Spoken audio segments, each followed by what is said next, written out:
আজ বিকেলে একটা জানাজায় গিয়েছিলাম। অদ্ভুত এক জানাজা। কেউ কাঁদছে না, কেউ নাম ধরে ডাকছে না, চারপাশে শুধু নীরব মানুষ।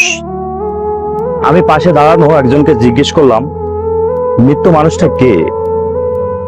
সে শান্তভাবে বলল, জানি না, মসজিদ থেকে ঘোষণা হয়েছে তাই এসেছি। আমি অবাক হয়ে গেলাম।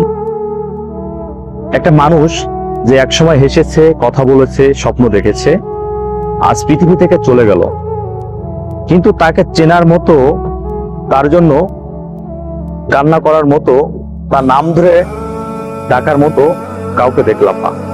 জানাজা শেষ হলো, মানুষ চলে গেল, মাটির নিচে রয়ে গেল একটা সম্পূর্ণ জীবন।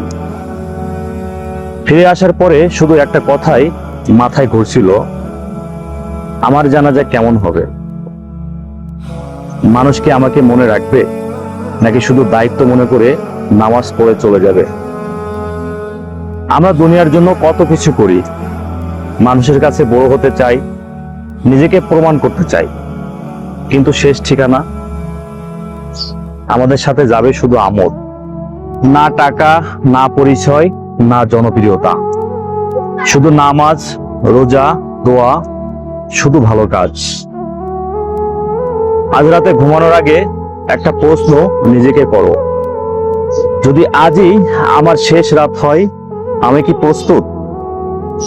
কারণ মৃত্যু কখনো সময় নিয়ে আসে না, শুধু হঠাৎ এসে বলে, চলো এবার ফিরতে হবে তোমার আসল ঠিকানায়।